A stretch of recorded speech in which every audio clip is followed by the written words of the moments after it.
មុខម្ហូបមួយមុខនេះគឺមិនងាយបានធ្វើញ៉ាំទេតតែក្នុងផ្ទះនឹងមានម៉ាំតែយើងអាចធ្វើញ៉ាំបានហើយពេលដែលធ្វើញ៉ាំម្ដងមិនដែលថាតិចមិនទេបាយវិញដាំសាគូ 3-4 ឆ្នាំងហើយទៅបើមិនចឹងទេញ៉ាំមិនគ្រប់ទេហើយលក់វិញដាក់អីក៏ត្រូវដែរជាពិសេសហ្នឹងគឺត្រួយរាំងកឆែតដាក់ចូលទៅក្នុងមាត់ទៅនិយាយថាអូយឡើងមានជាតិហ្មងហើយត្រូវនឹងយើងខានធ្វើញ៉ាំយូរទៀតដល់ទៅពេលបានធ្វើញ៉ាំម្ដងទៀតបាយពី3ចានអស់ដោយមិនដឹងខ្លួនទេដាក់យកហើយបើនិយាយពីរឿងក្លិនជាប់ដៃវិញលាងសាប៊ូ 3-4 ដងហ្នឹងមិនទាន់បាត់ក្លិនហ្នឹងទេហើយពេលដែលនាងខ្ញុំបញ្ចូលសលេងនេះគឺថាឃ្លានម្ដងទៀតហើយបងប្អូនហើយពិសេសលក់យើងដាក់ទៅឡើងស្រួយខ្ញោកហ្មងម្ហូបដែលនាងខ្ញុំកំពុងតែញ៉ាំហ្នឹងគឺគេហៅថាខម៉ាំត្រីអណ្ដែងឥឡូវយើងមកមើលគ្រឿងផ្សំទាំងអស់គ្នាគ្រឿងផ្សំគឺមានក្រូចឆ្មាមានខ្ទឹមសម្ទេសស្លឹកខ្ទឹមនិងអ្វីដែលសំខាន់ជាងគេគឺម៉ាំដែលនាងខ្ញុំប្រើនេះប្រភេទម៉ាំត្រីកំភ្លៀងម៉ាំសាច់អត់មានឆ្អឹងទេឈ្ងុយទ្រុបហ្មងពេញជូរឆ្ងាញ់ហើយមានបន្ថែមសាច់ជ្រូក3ជាន់មានត្រីអណ្ដែង6ក្បាលហេតុតែយើងរកត្រីបានដោយខ្លួនឯងដាក់ម្ដងគឺសិតតែ6ក្បាលអញ្ចឹងហ្មងហើយកលេចមើលបន្លែរបស់យើងនេះវិញគ្រាន់តែឃើញបន្លែហ្នឹងគឺស្រក់ទឹកមាត់តក់ឲ្យបងប្អូនហើយស្រស់ព្រើកហ្មងខម៉ាំនេះយើងចង់ប្រើត្រីអីផ្សេងខុសពីត្រីអណ្ដែងក៏បានដែរដូចជាត្រីរ៉ស់ត្រីប្រាត្រីពោត្រីឆ្លាំងអីក៏បានអាស្រ័យទៅលើចំណង់ចំណូលចិត្តរបស់យើងតែជាទូទៅអ្នកទេសនាងខ្ញុំពេលដែលធ្វើខម៉ាំគឺចូលចិត្តដាក់ត្រីអណ្ដែងដោយសារតែសាច់ត្រីអណ្ដែងហ្នឹងគឺវារាងស្វិតណាតែបើសិនជាករណីយើងអត់មានត្រីទេឬក៏យើងអត់ចូលចិត្តញ៉ាំត្រីអីយើងអាចខទៅជាមួយសាច់ជ្រូកក៏បានដែរឆ្ងាញ់ដូចគ្នាឥឡូវនេះពូចុងភៅគាត់ចាប់ផ្ដើមធ្វើត្រីអណ្ដែងទាំង6ក្បាលហ្នឹងហើយបន្ទាប់ពីធ្វើហើយយើងក៏លាងទឹកវាឲ្យស្អាតទៅយើងចាប់ផ្ដើមកាត់វាជាកង់មកល្មមកុំធំពេកកុំតូចពេកដោយសារត្រីអណ្ដែងរបស់យើងវារាងសាច់ស្វិតណោះហើយអណ្ដែងតលេងចេះបងប្អូនអើយសាច់វាលឿងល្អហ្មងដំបូងនេះខ្ញុំគិតថាដាក់ទាំងក្បាលដោយសារនេះខ្ញុំចូលចិត្តជប់ក្បាលត្រីតែម៉ាក់នេះខ្ញុំក៏ស្រែកថាត្រីអណ្ដែងក្បាលវាសុទ្ធតែឆ្អឹងហ្នឹងហើយយកមកដាក់ជប់មិនចោលទ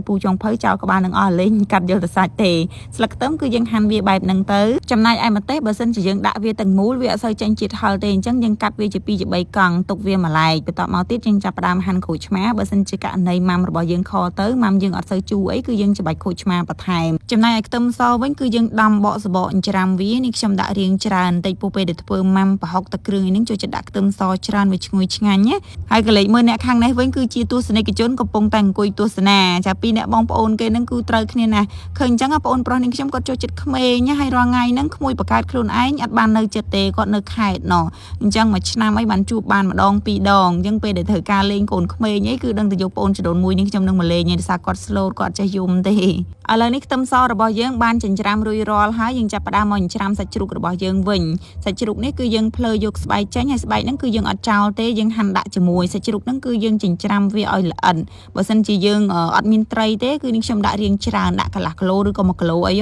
ដាក់កាន់តែច្រើនកាន់តែឆ្ងាញ់តែថ្ងៃហ្នឹងយើងខោដាក់ត្រីអញ្ចឹងគឺយើងប្រើសាច់ជ្រូកតែបន្តិចទេហើយស្បែកជ្រូកហ្នឹងក៏ឆ្ងាញ់ដែរគ្រឿងក្រៅសម្រាប់ខម៉ាំរបស់យើងគឺបានត្រៀមរួចរាល់អស់ហើយឥឡូវបងប្អូនមកទស្សនាពីរបៀបធ្វើរបស់នាងខ្ញុំទាំងអស់គ្នារបៀបធ្វើរបស់នាងខ្ញុំអាចនឹងខុសពីបងប្អូនតាមធម្មតាមុខម្ហូបប្រចាំគ្រួសារឈ្មោះមុខម្ហូបអាចថាដូចគ្នាក៏ប៉ុន្តែរបៀបធ្វើភាគច្រើនគឺមិនដូចគ្នាទេខុសគ្នាតិចឬច្រើនអីចឹងទៅអញ្ចឹងជាដំបូងនាងខ្ញុំបំពងខ្ទឹមសនឹងតតឡើងឈ្ងុយបន្ទាប់មកនាងខ្ញុំដាក់ស្ករត្នោតមួយស្លាបព្រាបាយចូលយើងកូរស្ករត្នោតនឹងតតឡើងរៀងឈ្ងុយបន្តិចបាទនាងខ្ញុំចាប់ផ្ដើមចាក់សាច់ជ្រូកច្រាំរបស់យើងចូលទៅយើងឆាសាច់ជ្រូកនឹងចុះឡើងឲ្យរៀងបែកសាច់ឲ្យឡើងក្រៀមបន្តិចបាទនាងខ្ញុំចាប់ផ្ដើមចាក់ម៉ាំរបស់យើងហើយម៉ាំនេះគឺយើងធ្វើខ្លួនឯងយើងមានចាំបាច់លាងទឹកអីទេនេះខ្ញុំឃើញបងប្អូនយើងខ្លះពេលដែលគាត់ធ្វើខម៉ាំគឺគាត់យកម៉ាំនឹងទៅលាងទឹកបន្ទាប់មកបានគាត់យកសាច់នឹងមកដាក់ខហើយបានគាត់ត្រង់យកកាកយកអីចេញទៀតតែម៉ាំអ្នកទេសនាងខ្ញុំគឺអត់មានចាំបាច់ពិបាកត្រង់កាកលាងទឹកអីទេគឺយើងឆាយកអញ្ចឹងហ្មងបន្ទាប់ពីឆាម៉ាំបាន2-3ត្រឡប់ហើយយើងចាប់ផ្ដើមចាក់ត្រីអណ្ដែងរបស់យើងចូលហើយយើងបន្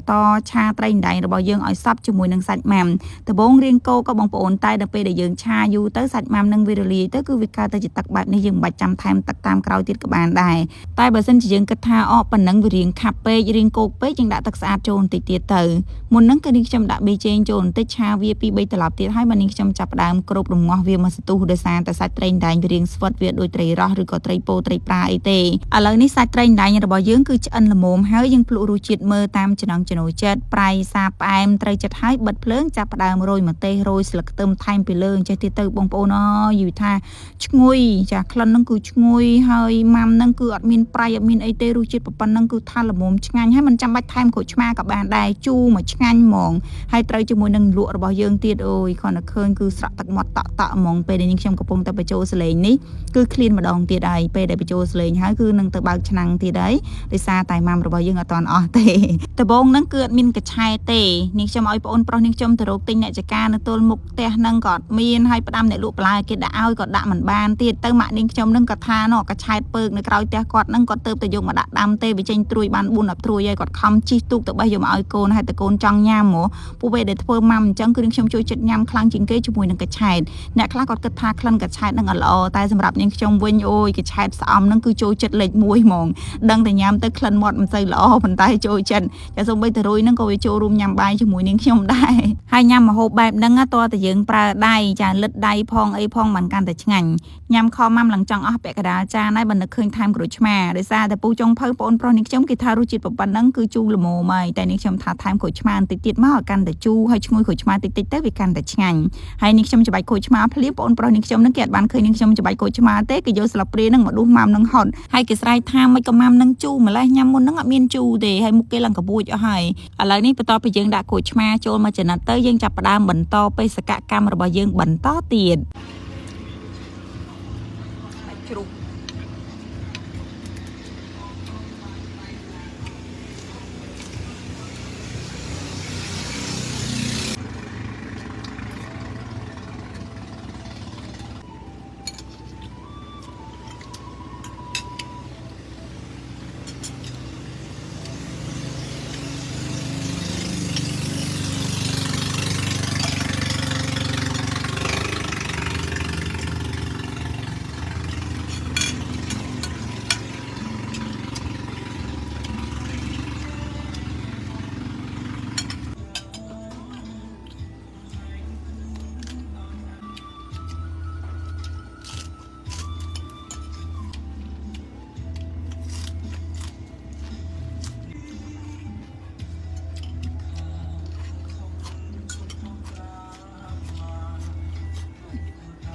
ឆ្ងាញ់ណាស់